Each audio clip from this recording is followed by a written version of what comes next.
Hello and welcome to this week's Sunday Science Q&A, coming live as usual. I think today we're merely across 3 time zones, and we're going to be talking quite a lot about neuroscience. You've sent in some fantastic questions.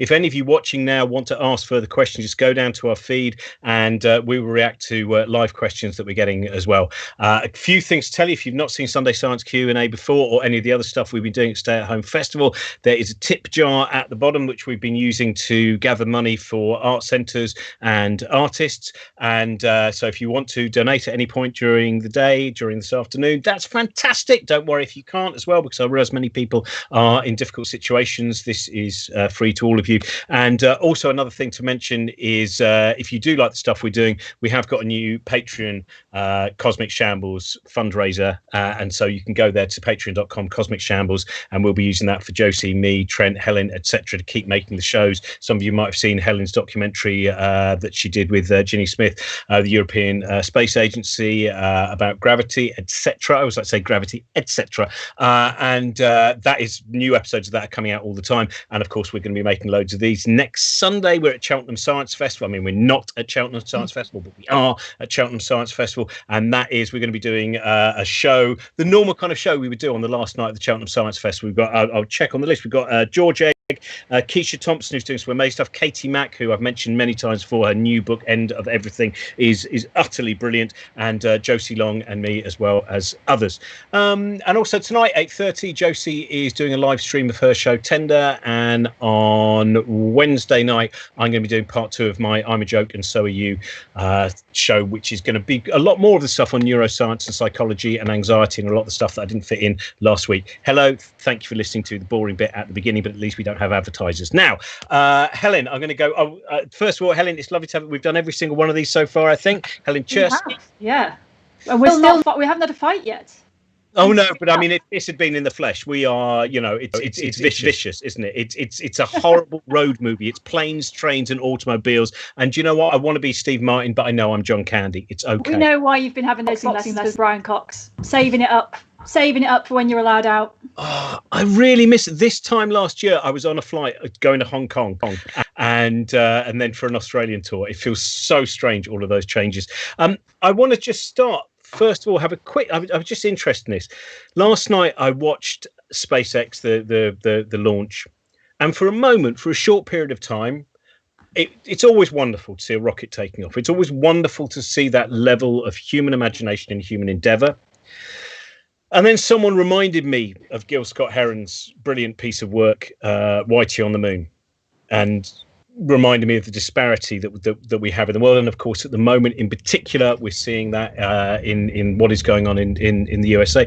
And I wanted to get because I did notice there was a certain amount of politicization. There was a particularly unpleasant and strange moment with Donald Trump, who slightly, I think, took over the NASA channel in a way of propaganda. And there was also an incredible moment on Fox News where they thought they were going to Donald Trump, and actually what they basically heard was just a crowd chanting, "I can't breathe." And I know this is a dark, I promise we'll get onto light things, but that clash of ideologies, that idea where you are watching the very best of science and at the same time we still wonder our shortfall of human imagination, how do we somehow bring those things together? It's really difficult because, I mean, we forget, right, that the Apollo mission was a political thing. They did it so that Russia didn't do it first. So it's not like any of this is a new thing. But what I do think is that the disparity is becoming much harder to ignore, as it always should be. People talk about, man on the moon, no women, we notice, even back then. And the problem is that people say, oh, well, and it's the same with technology of any type. Like, of course, humans will be able to do this. It's not all humans though, is it? And there's this like, oh, we're bringing everyone with us, and you get away with it for a while because it feels like a human achievement. We're all humans, everybody, someone went to the moon, we're all part of it. And then you look at a lot of the technologies now and you go, that is not the case. Humans can do amazing things, and yet they're also capable of ignoring some of the most horrific things. And it is one of the things that there was an argument, the amount of money that was spent on Apollo. There were a lot of people, even at the time, who said you could have spent that, bringing people out of poverty. And the argument has always been, but it's inspiring. Humanity needs to be inspired. You need to feel there's a higher aim and a higher thing. So it's worth going to space and not spending that money on vaccines, for example, because everyone is inspired. And it's a really elitist outlook. And I suspect that they're not going to get away with it for much longer. And so that, you know, we see protests are organized so quickly now. I mean, we've seen in the past few days protests come from nowhere so quickly. And so it is really difficult. And of course, Elon Musk himself is not without controversy, right?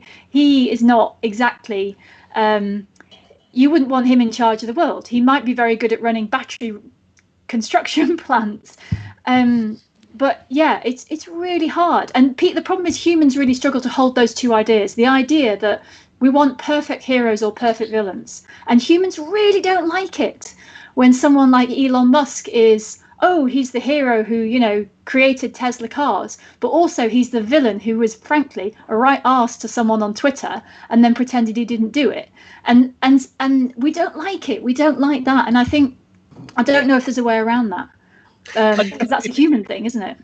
I wonder if I can ask, I don't know whether David or Heather have an opinion, but David, I would like to, that thing, David Eagleman, by the way, everyone, welcome to the Sunday show, and we will be talking about your book as well, and lots of other things, but this is an interesting psychological problem, isn't it? And, which is how we, and I know cognitive dissonance comes into this, but that idea of how we can hold two things in our brain, which is, I think as human beings, we should be traveling towards the stars, and we should feel the same energy, the same, you know, for also solving problems which should have been solved decades ago. From just the idea of understanding the human brain, how can we understand what's going on? Well, first of all, good to be here. And second of all, you are not one thing. The brain is made up of lots and lots of competing drives and networks. And who you are is more like a neural parliament with different political parties all voting different things. And what you actually do at any moment depends on what vote is winning at that moment. So it's perfectly possible to be inspired and feel politically XYZ and also want to go to the bathroom and get some lunch and all of those things at the same time. And that's what makes humans interesting and complex and nuanced, is that we're built of a team of rivals. Well, it's interesting because you're the book that's Canongate, The Safety Net, which is a kind of revisit of one of your previous books, and that's interesting because you talk a lot about the technology and communication technology, and this seems to be one of the major battles we have, which is as Helen was saying, we want to hold people up, and say this person is wonderful, and then we perhaps do that too much, and then we find out there is something we disagree with them, one opinion that is an opinion that we hold strongly, and that person crashes on the rocks. They're destroyed. We feel as if one of our gods, it's the feet of clay. It's the moment the god bleeds. Yeah. I mean, this is part of our weakness about making internal models about other people. People are super complex, and the way we model them is usually quite simple. And, one of the passages into maturity is recognizing that people are quite complicated, and that when it comes to issues like truth, no one actually has a lock on that. Everyone has lots of different data and ways of interpreting the data, and that's why we see different political opinions across the board. So part of becoming more mature is understanding that we don't have to have somebody go from idol to devil immediately.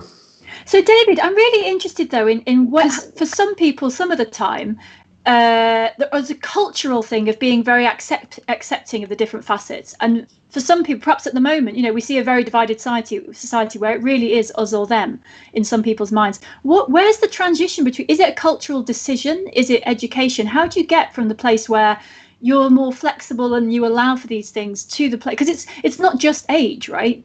These things it looks cultural. How do you create those, and how do you break them down?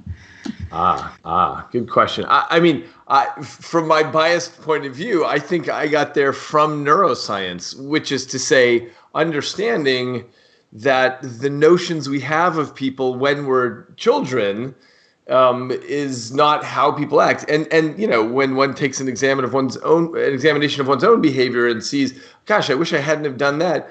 How did I do that in that situation? You know, I'm disappointed in myself. You can argue with yourself. You can cuss at yourself. You can cajole yourself. You can contract with yourself. Who's talking to whom here? It's all different parts of you. And I think as we gain a deeper understanding of this, whether by age or by neuroscience or psychology or anything else, that allows us to have a slightly more generous view of other people. Can I just say, by the way, to everyone watching, an extra special thank you to David, because David is on the west coast of America. This is his first conversation of the morning, and this is the first time that we started the show. I think in kind of, normally we're slightly lighter and frivolous. We've really gone in there hard, so I apologise for smacking you around the chops with that. It's a pleasure. Heather Berlin, who's our other guest, who I love some. I really highly recommend you go onto YouTube and various other places. Some of the work she's done, so many different ideas, sometimes other ideas still come from the brain. This idea of our subjectivity of experience, this seems to be one of the most important things that we have been learning in a much more harder scientific way, which is to understand that the idea of an objective truth from the senses that we have is pretty elusive. So again, how do you find yourself dealing with that idea of comprehending our subjectivity? Right. Starting off with small questions in the morning. That's good too. So anyway, thanks for having me. It's a pleasure to be here. I mean, this is one of the fundamental, it's one of the reasons why I got interested in neuroscience and the brain in the first place is, you know, trying to understand how a physical piece of matter, however complex, which it is, quite complex, can give us these subjective states, right? The feeling of pain or pleasure, the smell of a rose. And so it seems intuitively like it's beyond just computation. Like there's the neurons firing and the neurochemicals moving around, but yet we have this subjective experience. And, you know, the brain itself doesn't see anything, right? It's inside this, it's dark, it's black. It doesn't actually see anything. It just gets these signals. Somehow they come together in such a way that it creates this visual image in our mind, let's say when we're talking about vision. But yet we know it's an approximation. You know, it's not a one-to-one correlation with reality. What we perceive doesn't correspond with reality. And we all perceive the world in slightly different ways, right? Because our brains, although there's a lot of commonalities, they're all different. They're like a thumbprint, right? We each have our own unique sort of way that it's been wired up based on our experiences, the cultures we grew up in. So we all perceive the world in different ways. And just talking about, just a note of what you were talking about before, you know, this kind of, we can self-deceive, right? We have, let's say, an unconscious desire to, let's take this, you know, COVID right now. Let's say you're an owner of a small business and you really are motivated to, you know, you're having economic hardship. You want to open your business again, right? And so you have to somehow, your brain does this automatically and unconsciously convince yourself of all the reasons why it is a good thing to open your business. And in doing so, and you talk about cognitive dissonance, you know, in order to think you're not a bad person, like in doing so, I'm going to put people in danger, maybe you have to downplay the disease. Oh, it's not so dangerous, you know, it's not so bad. And you start convincing yourself of that and you really believe it. And then when you take these to the extremes, you get these, you know, political divides, right? These people who are, let's say, all Trump, no matter what he does. But it's a slow process of kind of these unconscious motivations that are deceiving you. And little by little, and over time, you're fully convinced in your belief system, and it's hard to convince people otherwise at that point, because a lot of it is stemming from these unconscious processes. Most of what's happening in your brain is happening outside of awareness, so it's very hard for a conscious brain to try to control that. Even with bias, right? We look at you know, implicit bias. People say, I'm not prejudiced, I'm, you know,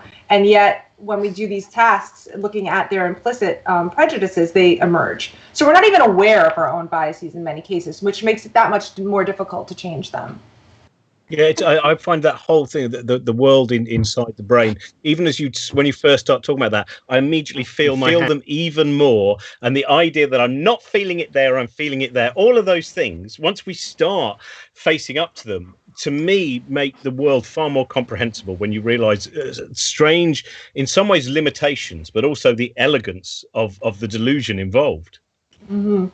Yeah, and Paul, I was just going to say that pain, exactly, it doesn't happen in your hands, it happens in your brain. And what's really interesting is that the brain itself doesn't feel pain. So we can be in neurosurgery operating on a patient when they're awake, and you could be like prodding their brain and they don't feel anything. So the thing that controls our whole sensation of pain itself doesn't feel pain. Anyway, sorry, I digress. It's just phenomenal. The whole thing is about digressing is my thing. You wanted to say something. Well, I wanted to ask the question about the importance of the people around us, because it seems one of the things we see, to both of you really, you're talking about all the many people inside our heads, but one thing we see is that they use other people as examples. And I've often, it's like you feel if you do something in public, whatever it is, you're sort of giving someone else permission to do the same thing, because someone else might look and go, oh, well, they're doing that. How important is the power of suggestion and the social behavior of people around us in all of this? It's the entirety. I mean, who we are, we construct from all of the things we learn from other people, both their behaviors and also the facts that they tell us about the world. And this is why people go off on different trajectories in terms of their political opinions, in terms of their beliefs about the world, is because of this. And we all love science because it sort of steers things in a particular way. But even in science, there's a ton that's unknown. Even with something like COVID, everybody's trying to look at the data and trying to figure out stuff, but there's different ways of interpreting the data, and there's impoverished data in many cases. And so as a result, we pick and choose the pieces that we happen to get, and that's how we construct our pier out onto the water, but these go in different directions. I'd just like to add, we like to see ourselves as being so advanced and above these kind of forces, but we're social creatures, and the whole field of social psychology shows all of these influences. Social facilitation, like if people are observing you, you'll perform better. Or little influences that we have all the time, individuation, where if there's a lot of people in a crowd and you sort of lose your sense of self and you become kind of one with this crowd, and people can do all sorts of we're seeing this in riots now, right? Things that maybe they wouldn't have otherwise done if they were just alone making these decisions. And so we have to sort of accept that we are very much influenced. There are these moments when we are sort of the masters of our own behavior, but much of the time either we're being influenced by our unconscious or the people around us. And it's the minority of times where we can override that and behave in a way that's kind of contradictory to what would be expected. We're still, we're evolving, but we haven't reached the pinnacle of our evolution. And I think there's a ways to go. It's Sarah Jane Blakemore's the teenage brain, the development of that. That's very interesting in terms of when talking there about moments of risk where, for a long time, people believed teenagers just didn't have the same awareness of risk, and that's why they did stuff. And then once you start to test, and it appears that it is about the social environment you're in, you are aware of the risk, but you will nevertheless, for the sake of some kind of what you believe is social reward. That's I highly recommend, by the way, if anyone's that Sarah Jane Blakemore's book about the teenage brain is brilliant. I want to quickly mention your new book, David, as well, because or revisited book. David, by the way, has written two of my favorite books, which Incognito is fantastic. Some, if you've people out there have never read his collection of short stories, Some, it is a delight. It's one of my go-to books. When every time I see it in a shop, I think I better buy that for someone. And I gave it to Alan Moore, actually, who absolutely adored it and read it in one sitting. But the new book, The Safety Net, this is revisiting the idea of how we'd, in particular, pandemics, and it's quite positive at the beginning. This is you say 30 years ago we would not have had so many of the tools that we have, including communication tools, how that has changed the potential of how we deal with something. Could you tell us a little bit more about your belief in this? I was thinking about what's happened with COVID, and 30 years ago we had international travel, but what we didn't have was the instantaneous broad spectrum communication that we have with the internet. So I was thinking about what the differences would be there. And essentially the argument that I make in this book is if you look on the timescale of civilizations and look at what has caused civilizations to collapse, there are essentially 6 different reasons that civilizations collapse, and the internet sort of accidentally solves all of these, or at least changes the equation on these massively. So, one of them, a big one, is pandemics. Many civilizations before us have been brought down by pandemics, anything from smallpox to typhus to malaria, all kinds of diseases through history. But what the internet allows, as we've all seen these past few months, of course, is excellent telepresence. Supply chains have been kept running in ways that are amazing to see. Telemedicine, which is only getting better. Both of these things have gotten giant bumps in the last few months. And then, issues about resource allocation. Even back in, this is probably 12 years ago, Google started this Google flu trends thing, where instead of hospitals reporting where people have flu, instead Google just looks for where people are searching for search terms that are related to, running nose and coughing and whatever, and they're able to track that without a delay. And so if you imagine that any of these civilizations had the internet or some equivalent back when they were hit with the Black Plague, or the Native Americans when the Spaniards came in, or whatever, it's pretty clear that it would have been a very different outcome had they had this instantaneous communication. So one of the prongs of the book is about pandemic, but there's lots of other, there are other ways that the internet helps. Super briefly, one is just, retaining information, not losing it. So, the Library of Alexandria was burned to the ground. The Mayans, all of their literature was destroyed by the Spaniards, except for 5.5 books that we have left. And we're trying to reconstruct the civilization from 5.5 books. So, but it's trivially easy now for us to keep things retained, presumably indefinitely, because they're spread out now with Google Books, or, digital projects for capturing statues or whatever. So that's number 2. Number 3 is just the issue about outpacing disaster. So the fact that information can travel instantly now, so when a tsunami is coming, because there are sensors in the ocean that tell you this before it gets there. And even, like with the Indian Ocean tsunami that happened 16 years ago, people didn't see it coming, and hundreds of thousands of people died. But now that's solved. Number 4 has to do with mitigating tyranny. So everybody worries about what's happening with politics now, as they should. But in fact, it's a lot better than it's ever been before, because you cannot squelch information the way you used to be. So the way you used to be able to do. So, for example, in the USSR, photos would be doctored, even weather reports would be doctored, and everything could be doctored and told by the party what the news was, what the information was. But now there's no way for governments to be able to do that, because you can always find other opinions online. Number 5 just has to do with saving energy. We don't have to do things like books anymore and sending things back and forth nearly as much. I do some calculations on this about the amount we're saving that way, so that we don't pass the carrying capacity of our civilization. Instead, we're moving, bits instead of atoms now.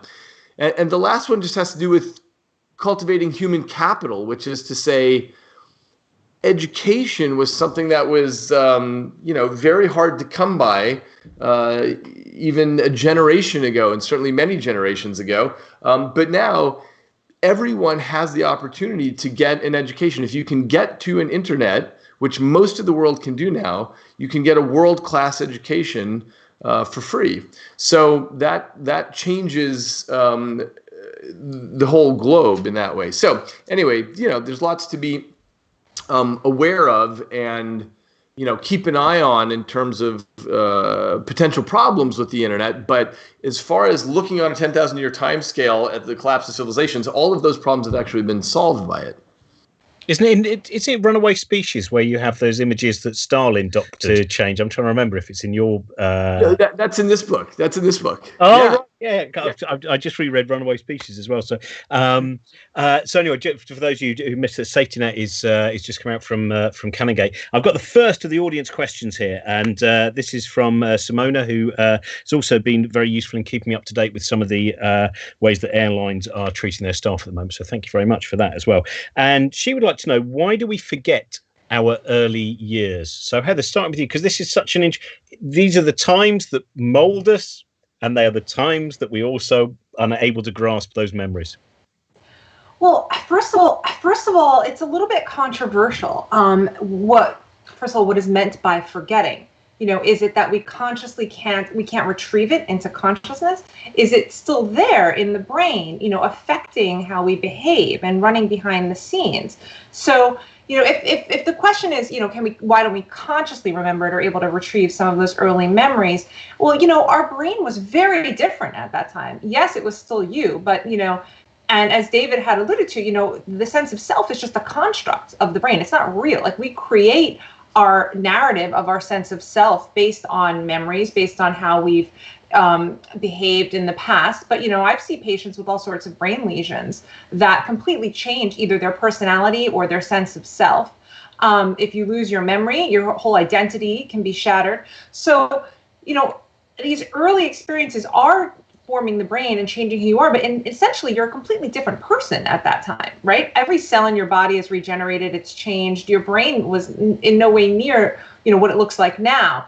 So the idea to retain, even to understand, there's this Thomas Nagel philosopher, like, what is it like to be a bat? I can never really know what it's like to be a bat. Well, I can't really know what it's like to be baby Heather, right? That's a different organism. That's a whole different consciousness even. Alison Gopnik talks about baby consciousness is like unstructured, kind of like, a psychedelic trip. I can't even imagine what that would feel like. So the fact that I can't remember what it would be like to be in that state makes sense. However, I do think that in another sense, the memories are embedded in there. They are sort of deep within this neural structure that we have, and they can go on to affect our behavior. Many psychological experiments show that early life experiences not only affects the way that the brain develops, but affects how we think, how we feel, how we behave. And just one last thing is that early trauma, we know, releases glucocorticoids in the brain, which can then affect the way the hippocampus forms, which is the memory center of the brain, long-term memory center. And we find that people who've had early life trauma have smaller hippocampi. So they don't form as well, which would even go more toward the line that we lose a lot of those memories. So it's a very complicated story, but those are some of the reasons why I think it's difficult to retain those early childhood memories. Brilliant. Thank you very much for that question, Simona. Thank you for that answer, Heather. This is from James. James would like to know, I'll ask you this first, David, why does rage dissipate so quickly, yet disgust lasts a lifetime?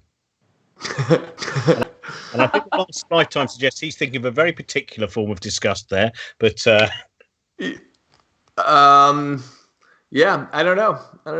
Heather, do you have anything on that? Yeah, well, I've actually done some research on disgust in particular. So we know there's a part of the brain called the insula, which is active during disgust. I found that people with OCD, obsessive compulsive disorder, have a higher disgust response. So if you actually show them disgusting images, they have a stronger insula activation than others. So that's a clear it's in the cortex, right? It's a cortical structure. And with rage, a lot of it is having these subcortical parts of the brain, like the amygdala, be active in a moment, right? It's a moment of emotion that then dissipates, right? Whereas disgust, it's almost like a trait. You can be higher on your level of disgust or lower. People have different thresholds. Like, my husband, I'm going to call him out on this, but he likes, to pop pimples, which I find to be so disgusting. Yet his personality type, it's fine. Like, anything gross is fine. So he has a lower threshold. So I think it's more about what's instantiated in sort of the cortex and the insula activation. We all have different levels of it, which is different than rage, which is like a momentary emotion, which can come and go. The pimple, that's very interesting. Sorry, David. Oh, I would just add to that. In my next book, Livewired, which comes out in August, I'm making the argument that an emotion like disgust actually just represents an informational signal. So, we're attracted to apple pie, but disgusted by the smell of fecal matter. It's just an informational signal telling us that that's going to have a lot of sugar and useful, and that's something that you want to avoid. And this happens with everything. There's inherently they're both just molecules of different shapes that are impinging on your mucous membranes, but we associate particular things when we want to summarize quickly, oh, that's good, that's bad. And so it sort of makes sense to me that you would want that to be something that lasts, whereas rage is much more of a quick signal that says, here's an action signal. That's interesting, that reaction to different, because in terms of decaying organic matter, if that decaying organic matter is a blue cheese, there may be a level of delight. If you should see it coming out from someone's feet or you're sat next to them, it's disgusting. And yet it may well be exactly the same smell. Yeah, exactly right. This is here we go. This is from Simon. Simon would like to know, I'm not sure if any of you have opinions on this, but brain training games, do they really help boost cognitive function and memory? So, of course, that's quite a wide area, but there's been a lot. I certainly remember Ben Goldacre in his Bad Science columns talked about various things that had been used in schools that were refuted as being any use but appeared to be useful. So, David. I'll tell you the truth. This is still an area of controversy. What's clear is that if you play such games, you get better at those games. And the whole question is, how much does that broaden to other categories in your life? And there's debate on this. People are still working on it. My opinion would be, especially for someone who's aging and has a lot less input and activity in their life, it's probably better to do than not, because at least you're exercising things and, taking a chance at taking the opportunity to exercise pathways. Heather, would you like to? Yeah, I would just add. I mean, exactly. Whatever you're sort of training on, you'll get better at that particular task. But whether it broadens is a question. And I always say, like, save your money, and these brain games, and just do something novel. Like, the brain likes novelty. Dopamine is very sort of good for the brain in terms of growth and change. So, like, if you do crossword puzzles every day, like, switch it up to do Sudoku or whatever that's called, another kind of mental game. Change is good. So I actually think doing the same task over and over again, even though you'll get better at that task, is not as beneficial as just trying something new. When we can travel again, travel to a new place. You'll activate more of your brain than sitting on the computer doing one of these, brain games. So that's the advice that I give. What are the consequences of that for sitting at home, looking at the same environment every day? Because I know actually the closest I've come to this before was living in Rhode Island. And Rhode Island is a lovely place, but during the winter there is not a lot to do. And I didn't know anyone. And my perception was at the end of a winter of basically not talking to anyone, my brain did not work as well. And my, uninformed conclusion was that it hadn't had enough novelty, right? There just wasn't, it was, I don't know, but I felt stupid. Was I completely making that up? Or is this something that might be happening to people in lockdown? One of the bits of it, obviously our worlds have shrank and we habituate to our environment, right? So the walls, you don't even see them anymore because it's just been there and it doesn't make sense to pay attention to them. But even though our worlds are smaller, we can create novelty and excitement within them. We just have to be more creative with that, whereas before it was exciting to get on a plane and fly to Europe and give a lecture and, that was fun for me. Now I have a goal of, cleaning out my closet and, that's novel actually for me. But, we can create these sort of mini goals and in these smaller environments. And it's just a matter of scaling down. But to be creative, listen, the brain does like stimulation. And whether you're finding things online to stimulate you, whether it's, trying to learn a new language, play the guitar, whatever it may be, we can still find novelty in these smaller environments. It just takes a little bit more creativity. David, it's something you wrote about with Anthony Brand in Runaway Species, the speed of novelty. And I wondered that, this, what again, I can't remember what it's called. There is a specific pattern, isn't it, in the brain that each time we return. I think what you're thinking about is repetition suppression, which is to say the first time you see something, you get a big response. And the second time, you get slightly less response and so on. Because this is what the brain is trying to do, is make an internal model of the world. And, the first time it sees something that it doesn't understand, that's novel to it in some way, it really pays a lot of attention to it. And then it becomes part of the background eventually. And so the important part is always seeking novelty, and exactly as Heather said. Yeah, by the way, I think for some people, buying a brain game that's challenging them in different ways might actually make sense. It's not that it's an indictment of brain games. Heather's pointing out there's just many ways to seek novelty. I do remember there used to be a thing, I don't know, Baby Einstein. Does anyone remember Baby Einstein? I think the Disney company brought it out. Mm-hmm. And I remember getting sent a load of those when my son was very little. Man, the research shows that they don't really have at least that Einstein effect. The Mozart effect. Like if you listen to babies listen to Mozart, it'll somehow. And the research just doesn't bear out on that. I mean, music itself, yes. Stimulation itself, yes. But these kind of prescribed or prepackaged programs, it's not going to have any more of a significant impact than just stimulating your kid in many ways. This one I reckon's for Helen, but either of you are allowed to jump in on this. Why don't orcas attack swimmers? So orcas are also known as killer whale for those who don't know their cetacean species, and they tend to hunt in packs. One of the things that is interesting is the assumption that they might attack a swimmer. So orcas are intelligent creatures, and they are not particularly interested in eating humans. And whether that's a learned thing or whether they just don't like the smell is not entirely clear. But they are well aware of the difference between a human and a seal, or a human and a bigger whale that they might attack. And so if it's not a food source for them, they are absolutely capable of telling the difference.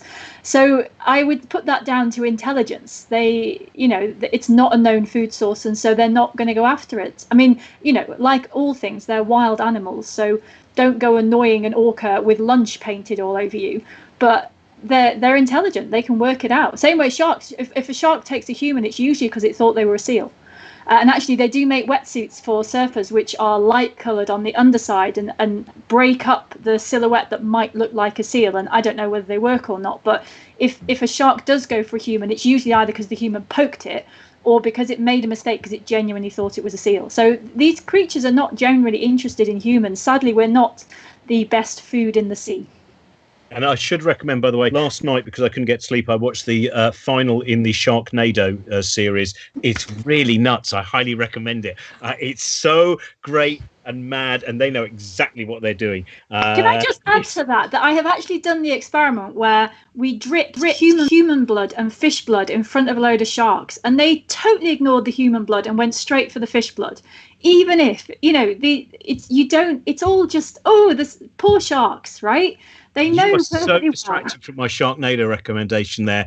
I don't want to know about Sharknado. I'm elevating this show to the level of BBC Radio 4. I'm not happy with that. I want to dig you down into my mire of rubbish.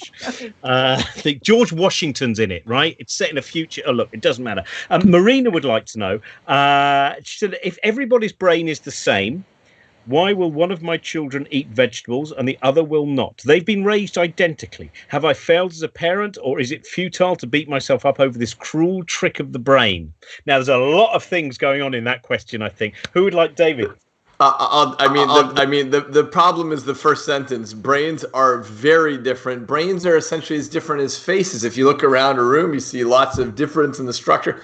I can recognize all my students' brains in brain imaging, because brains are physically so different. But in terms of your genetics and every experience you've ever had from your first moment onward, this takes brains off on very different trajectories. And so, why are there Democrats and Republicans? Why do some people eat vegetables and others don't? I mean, brains are extremely different from one another. Brains are like snowflakes in that way. Yeah. Just to add also, the genetic difference, right? I mean, even with identical twins, reared in the same house, they might have a lot more similarities than, than siblings, but there's still going to be differences, right? So even with the same DNA, as the brain starts, the second you're born, or even before that, in utero, as it's interacting with the environment, it's changing. And as you have different environmental experiences, even slightly different, the brains kind of diverge into different directions. Yeah. This one is. I should just mention. I should quickly, by the way, that on this Thursday, we're doing the first in a new series of COVID broadcasts, where we're going to have various people who are currently working very close in terms of research. With if you have questions about COVID-19, about what is going on, about reactions, about vaccines, about all of that whole world of virology, computer modelling, etc. That is on Thursday the 11th. So that's the next Thursday, not the one coming up. Sorry. The Thursday after this week. This is from Mark. Now, Heather, to some extent, you've talked about this already, but I'll go to you first, David. Mark would like to know about traumatic memories getting stored in the brain differently from, say, didactic learning. Can the difference between the two be discerned by current imaging tools? Yeah. Essentially, you have a secondary memory system that's taken care of by a part of the brain called the amygdala, which is involved in very fearful situations or high-intensity situations. And so traumatic memories are laid down not only by your normal memory system, but also by this other system. And one of the wild things that has emerged in the last decade is that normal memories can be erased, because when you remember something, you're actually bringing it out of sort of deep storage into neural activity. And if you then hit somebody's head or give them a protein synthesis inhibitor or something like that, the memory can actually get erased. But not so with traumatic memories. Traumatic memories, for better or worse, cannot be erased. It's a secondary system. Yeah. I think I'm talking about this. Sorry, Heather, go on. Yeah, I mean, I think there are two things, right? There's semantic memory, which is knowledge of facts, right? And episodic, which is the kind of memory about things that happen to you, right? So already there's two different kind of systems in the brain and kinds of the way that the information is stored. But the thing with traumatic memories, as David said, they're tagged with emotion, right? If something is if emotions are high, it tells you that's something important to remember. And so it can tag it and make you remember it better, right? That's why they're hard to erase. But when they're taken to the extreme, at times, they're so traumatic, the system is overloaded with emotion that the brain suppresses them and they become forgotten in a way. So you can have that counterintuitive where it was so traumatic that either you dissociated to adapt. The brain has all sorts of mechanisms to help you adapt when things are happening. And then they become more difficult to remember. Or in some cases, in extreme cases, I have patients who have dissociative identity disorder where they can only remember the traumatic memories when they're in one brain state and not in the other. We've done some neuroimaging studies with them, and it's unbelievable that they literally say they can't remember these things. And they're like, their brain shows that they're not remembering it. And then when they're in another state, these memories do come up and they have physiologic responses to them. And when they're in the neutral state, they don't even have the physiologic reaction when we give them a memory script. So it's really amazing the things that the brain can do, to protect us.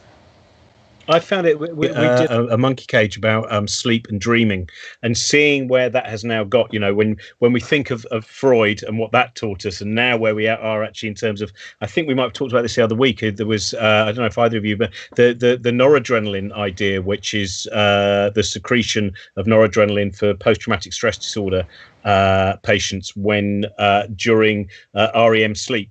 And from the research that I saw that was being talked about, that it does appear that, for instance, in terms of understanding trauma, we're beginning to find ways where the dreams and the sleeping mind, that with the right either inhibitors, in particular, you can start to change people's traumatic the way that they relive traumatic experiences for their benefit, which seemed quite remarkable to me, that level of understanding. David, have you seen anything about the noradrenaline stuff? I haven't, but I will say why we dream is still an area. I mean, of course, you're right that we've made a lot of progress on a lot of fronts in neuroscience, but it's still something that we don't have a super clear story on. I'm actually publishing a new hypothesis on this this month, and it's a completely new model of why we dream. Anyway, I just want to point out that it's interesting to me that in 2020 we still can have completely new frameworks about something as mysterious as sleeping and dreaming, which we spend a third of our lives in. Well, that's sorry, Heather. I was just going to say, even with all the advances in technology that we have, we can do neuroimaging when people are sleeping and seeing what's happening when they're in REM sleep. I still harken back to like Freud. Some of Freud's ideas are panning out. Not all of them, but some of them. And I think that the idea that, what things that are normally suppressed, you have activation in the prefrontal cortex that downregulates subcortical areas like the amygdala, so it can suppress emotions, or the hippocampus, so it can suppress memories. And when you release that prefrontal cortex activation, when you can decrease the prefrontal cortex, it allows some of these things to come to the surface. And dreams are one of those states in which, you have less activation in the prefrontal cortex, where it can allow things that are sort of under the surface to come up. So Freud had it right in some ways, obviously not completely, but even things like PTSD, we're finding now that things like MDMA are helping them. So normally when they bring up these memories, they're so traumatic that they can't really tolerate them and reincorporate them in the brain. But when you give them a drug like MDMA, they can kind of remember them in a more neutral environment. They can almost, in a way, reprogram their brain so that they can have the memory without the associated horrible emotional or subjective experience that goes with it. And so, we're discovering all these things, but even before we had this technology, certain people had insights that are panning out, and I'm going to give Freud some props for that. It's an interesting thing in terms of also being able to understand very often how we have far less control than we might wish. And that, something like, so often with lots of different mental health issues, people still believe just get over it. And then when you find out, with seeing some of the research into PTSD, etc., there is no, without working out very different and very specific, sometimes in terms of chemically intrusive ideas of trying to deal with the psychological side effects of those terrible things. And that seems to me to be a really major advance in our understanding of what it is to be human. That, it's not as much your fault very often as sometimes we blame ourselves for. I mean, that's exactly right. We tend to, if you have a physical ailment like a broken leg or something, we treat that very differently than if you have a mental illness. And in the latter case, we say, look, just get over it. And that was the approach for a long time with things like schizophrenia and other things, was, just act normal. Yeah.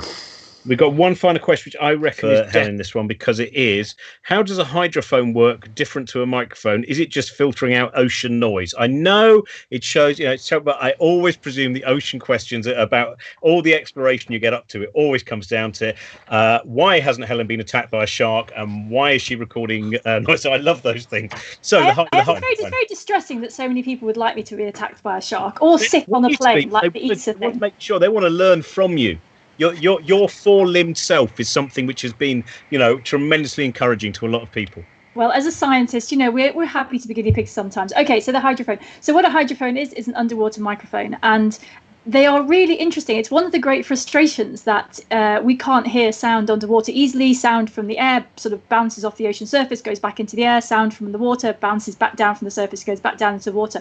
But even if you put a normal microphone into the water, I don't recommend this because they're not made to be waterproof. Even if you put it in there, it won't hear anything. And the reason it won't hear anything is that something we call acoustic impedance is different in those two things. And what that means in practice is that basically that if you imagine here in the air, there's air molecules, it's not very hard to push on air molecules and they bump into other molecules, and it happens relatively slowly, but it's very easy for me to move my hand through the air to create a push.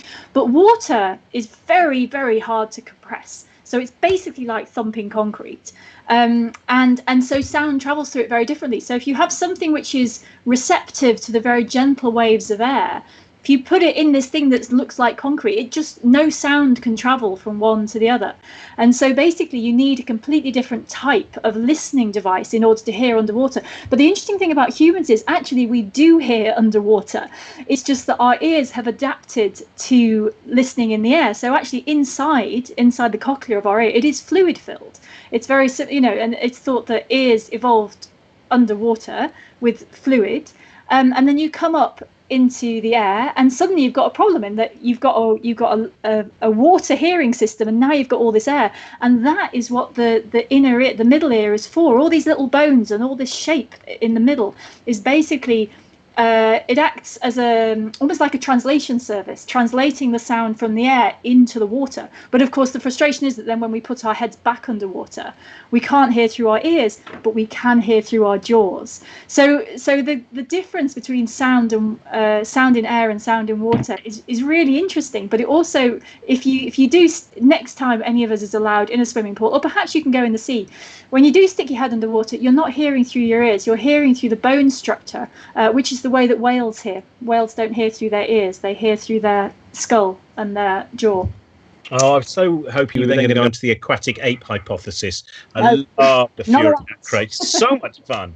Or at least the Babel fish from Hitchhikers. Anyway, Heather, thank you so much for joining us. Can I now? I know you're working on a book at the moment. I don't think it's going to be out this year, is it? Are you allowed to? I don't know, but yeah, I'm working with. It's going to be Simon and Schuster, coming out next year, and related to impulse control in the brain.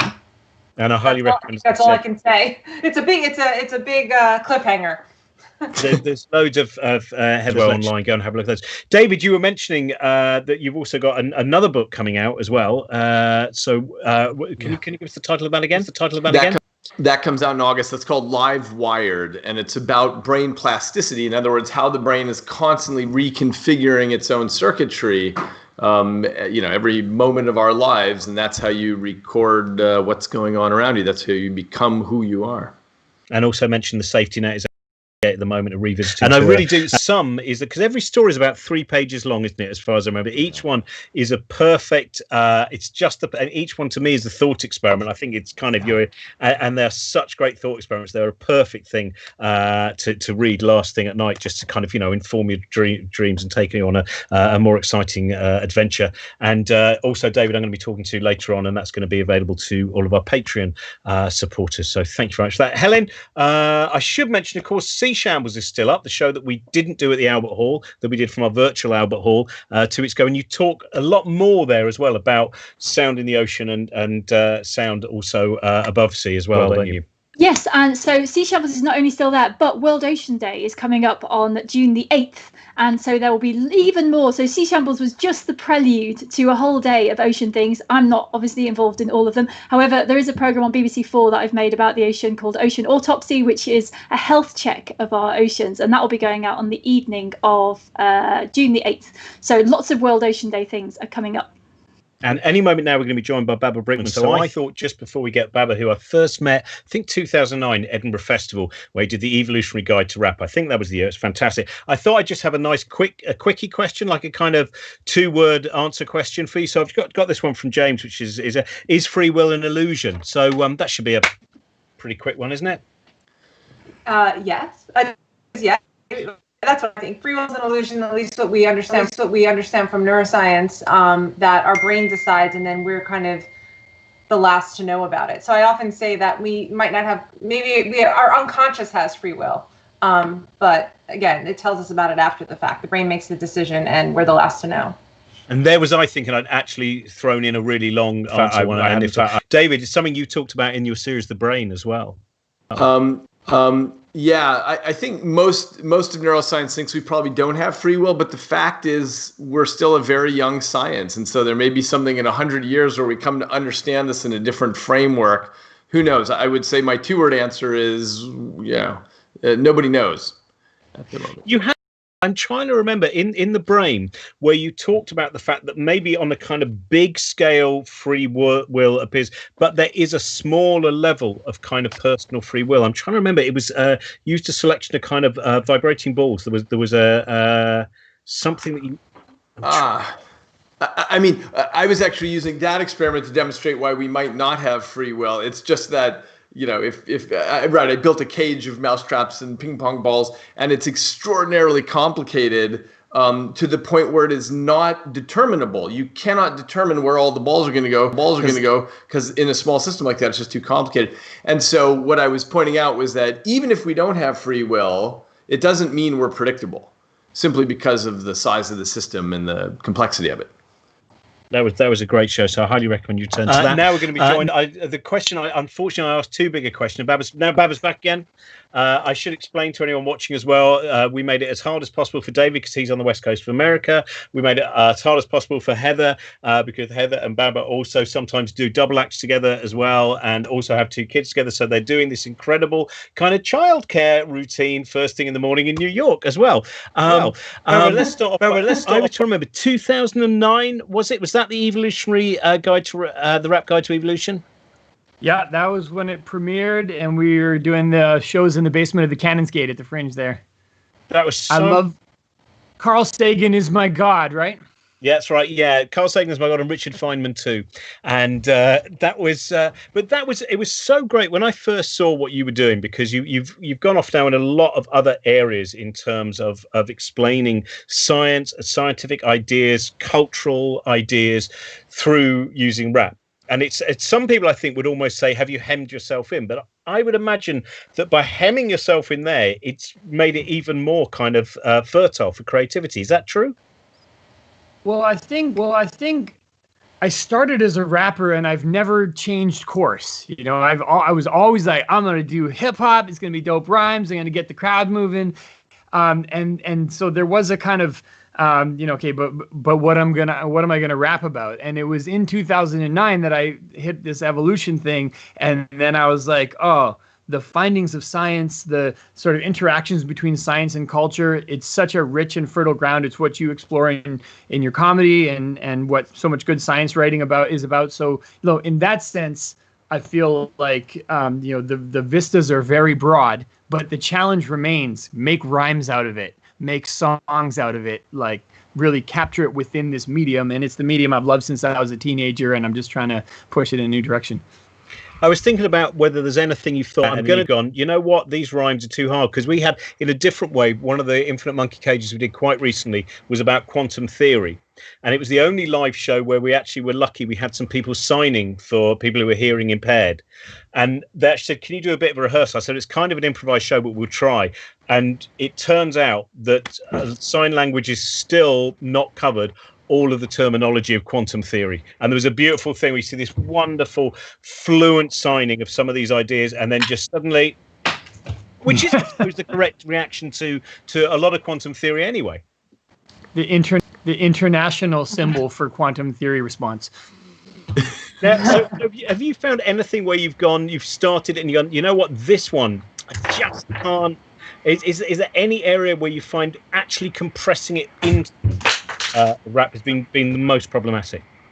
Well, all the sort of Latin terms of complex science actually really work well for rhyme schemes. So, I mean, no, phonetically you can make rhymes out of anything. But what I do have happen quite frequently, and it just happened yesterday, is I'll start writing a song about a topic, and I'll realize I just don't understand it well enough to capture it. And the rhymes are pulling me one way. So I'm trying to write this new song about 4th generation nuclear reactors, these sort of modular ones that they're manufacturing and trying to have on site, and they can power like a community rather than a whole grid. And man, like trying to get the plutonium and liquid sodium, and the rhyme schemes are, and I sent a draft to the people that I'm working with on it, and they're like, actually that's the molten salt reactor, the other one is liquid sodium, which is a fast breeder, so what you wrote was nonsensical, and it's back to the drawing board. That is that difficult thing where things to be peer reviewed by your peers in kind of rap, but it's the fact that then you have to be reviewed by scientists who go, I mean, it's a lovely punchline, but I'm afraid you'll find that it's filled with inaccuracies. Because is that one of the things that draws you to it? Because I find that when I'm working on certain shows, I have the same thing, which is when I'm trying to come up with a joke, I then realise that I can't come up with a joke because I don't have the level of understanding that leads to a proper punchline. Yeah, and it's it's a lofty goal, but the goal is that it's fun and engaging for anybody, but the scientists get even more from it.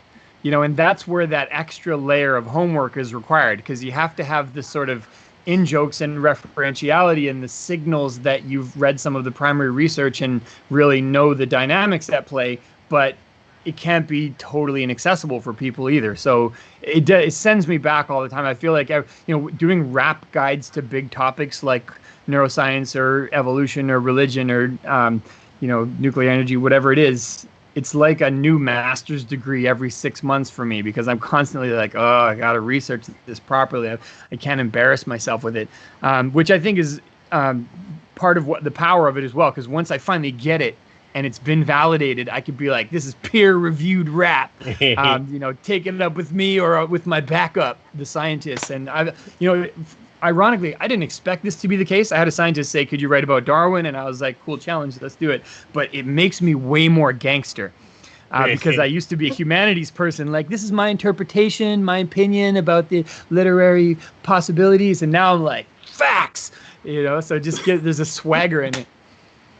That is great. And that show was, as I said, the first thing of yours I saw, and it was so impressive in terms of how it means that people go away. It's made, it's lectures are hard, and the fact, and as you said as well, part of that entertainment side to it as well, where when you talk about certain ideas where you have to make sure that you're pleasing the scientists as well. I presume that's a bit like Frasier. As far as I know, with the Frasier writers, they used to sometimes go, and at this point we can have this joke about Shostakovich. Yes, only 7% of people will get it, but it's okay. There's enough stuff either side, and those 7% will suddenly feel so included, and so it adds that extra little kind of grab. So do you feel that same thing? Yeah, in a way, that's kind of like the process of purifying a chemical element, right? Is that like mainstream media can only put a few of those in, but there has to be a ton of generalized laughs all around. But now with the like Cosmic Shambles or with The Fringe, where you can put on a 1-hour show that's all science content beginning to end, you wouldn't have necessarily gotten that on NBC, but now the boutique audiences that just want their science laughs all the way through get what they crave. What are you going to do today? So you mentioned free will, and Heather and I have 2 kids. You can hear them thumping around upstairs right now. They're literally between us. They're feral. I'm in the basement and Heather's on the top floor, and they're like up there. So we'll assess the damage. The 3-year-old seems to have a little bit less free will than the 6-year-old, and the 6-year-old a little bit less free will than us. But living with a neuroscientist, I got very fascinated by consciousness and free will. So I have a song called "Can't Stop" about the neuroscience of free will, which I'm going to do. Brilliant. So everyone also follow what Baba's up to. There's your website is, I can't remember, it is just bababrinkman.com, isn't it? bababrinkman.com, yeah, and all the social handles, yeah. And go and again, there's loads of his stuff online. There's albums you can download and buy.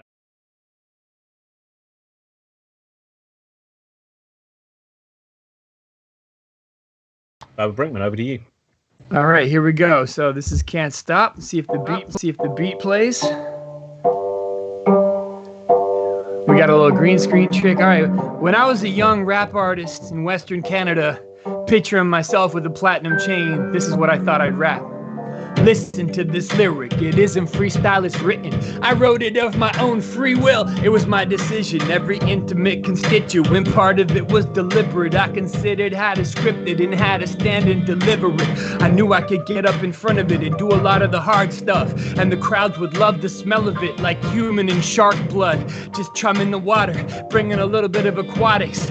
This is the next lyric, it's freestyle. I mean, I got it, I hope it's forethought, but that doesn't mean nothing comes before thought.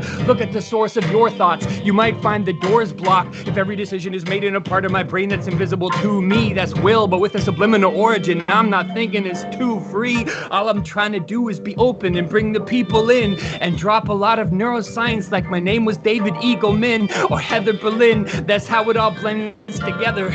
Yeah, see, I could drop a reference to Heather because she's literally upstairs, but what am I doing here? Busting this rhyme in my basement? Am I a puppet on a string who couldn't do otherwise, a slave to my subliminal reptilian amygdala forces with no self-control coming up out of my neocortex? I don't know, I'm just trying to live. If I need an answer to this, I better go upstairs and ask a neuroscientist. See, I would be like, tell me that I could do a lot of this stuff and live it up, and she would say, no, it's just your amygdala. But I can't stop believing in my option to choose. I couldn't stop if I wanted, that's down in my molecules. I choose words and deeds, but not wants or moods.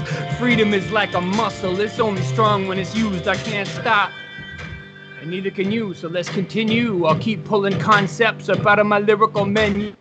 I mean, I listened to your concepts. I thought they were great, yes. I was like, I also felt the inspiration from SpaceX. They shot a whole rocket to the moon and the space station, and a lot of people were watching on their TVs or PlayStations. But at the same time, I was not trying to bring a lot of visions of the moon, and I was watching the rioting on CNN. It was happening at the same time, competing emotions. I'm like, how can humans be so full of negativity and so much dopeness, so much prejudice, so much bias? I think all we need is a little bit of psychological science to figure out what we're all about. Yeah, I'm just bearing all the weight of the world. You can call me Gil Scott Heron, like Robin reviewing all of his book collection up on his shelves, and like Heather trying to teach us how our brain can model ourselves. Our brain models of ourselves can be mad simplistic. That means we think it's all angels and devils when we see people living, but people are complex. They got a lot of multi-layers.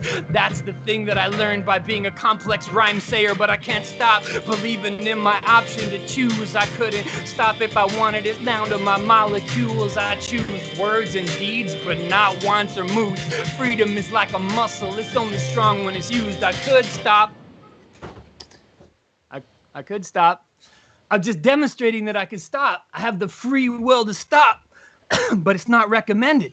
Not before a song is ended, because I spent a lot of time training this brain to rhyme at the drop of a dime. That's a kind of freedom I can claim as mine. Freedom isn't a metaphysical state at the level of atoms. It's a collection of talents that each of us can develop and manage. Freedom evolves. Evolution gave us the building blocks. Is it absolute freedom? Maybe not, but it's more than a digger wasp and more than prefrontal cortex lesion patients living today. I'll take the freedom I've got over the non-freedom of Phineas Gage. Freedom is having a brain that can reject options, detect imposters, dodge sucker punches like boxers.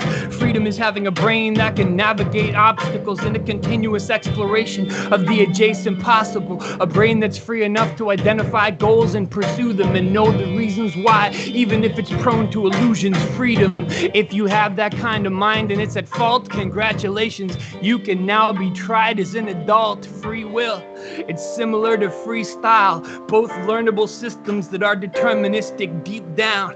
But even if every syllable has a physical cause, free will is just the belief that I should still get some applause. Thank you so much, Baba. That was great. And that is just a reminder to everyone, bababrinkman.com, to go and find out about loads of stuff that he's created. And also Tip Jar is down there. If you, as I said, we're still making a fund for artists and art centres. And if you can, then please go to our Patreon site, Cosmic Shambles, Patreon.com. And we are building up. We're getting loads. Heather's found out the kids are fine. Everything. They've only got, it's only slightly feral. It's just a hint of Lord of the Flies. Thanks very much, everyone, for watching. We'll be back next week, slightly later on, with the Cheltenham Science special. Hopefully see you there. And there's loads of stuff tonight, 8:30, Josie Long. I'm on, and we've got a load more show and tells as well. Rebecca Front and Nitin Sawney, and lots more to come. So thanks very much. Bye.